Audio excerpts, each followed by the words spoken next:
we're given three triangle areas and we're asked to work out the area of the triangle inside them all. Okay, there must be enough information to do this, but it doesn't feel like at first that there is. Well, how are we going to use this? We've got no side lengths or anything. They're not congruent or similar. It's just a general triangle joined inside.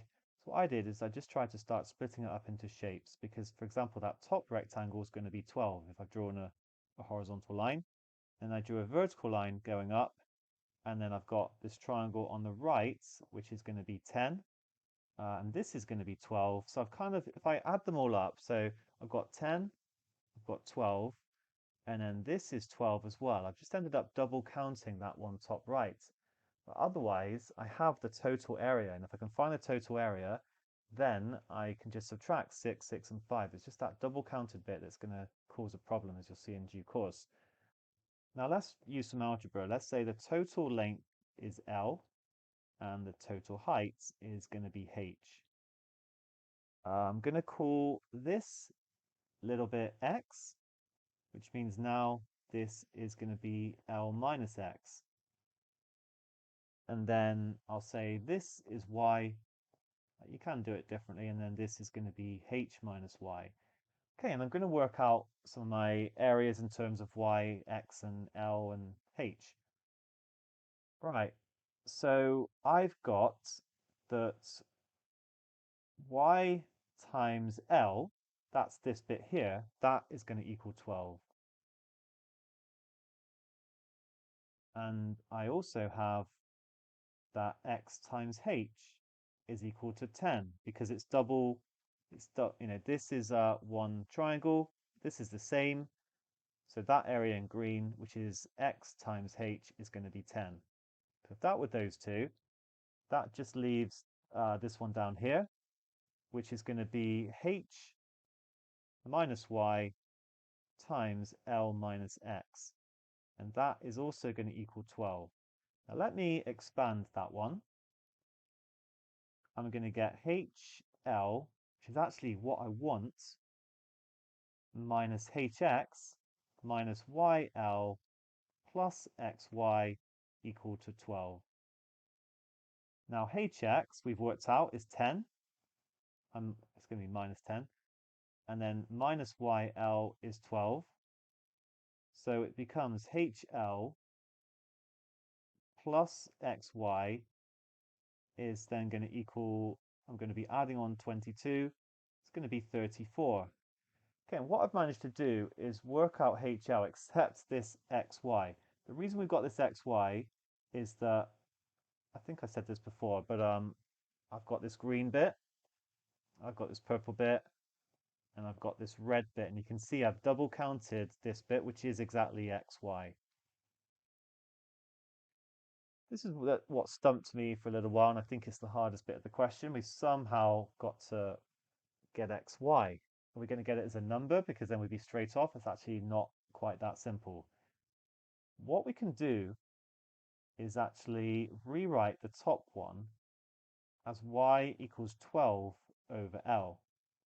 And then the second one is x equals 10 over h. And if we multiply these two together, we're actually going to get 120 over HL. So although we've not found it as a value, we've got it in terms of the area of the whole rectangle. I've just realized I should be adding it, and then it should equal 34. So I just want to say again, I've replaced that x by 10 over h, I've replaced that y by 12 over y, and then it all kind of seems to, I've got an equation just in terms of HL. I'm now going to call HL, let's the area A equal HL. This is the area of the whole rectangle. So then it's a bit more familiar as A plus 120 over A equals 34. This is in fact a hidden quadratic because if I times through by A, I get A squared plus 120 equals 34A. Now a standard procedure that we're off now, okay, but I'd say like for sure this is the hardest bit of the whole question, I think. Maybe you might say starting it off, but that's you got to play around with it and hopefully eventually get to this kind of thing. Yeah, the bit I circled I think is the hardest bit, and then the hidden quadratic is maybe joint joint hardest with the original kind of idea. But now we're okay. As long as you can factorize quadratics, you're sorted. So if this is going to factorize, we need two negatives. They've got to multiply to give 120 and add to give minus 34.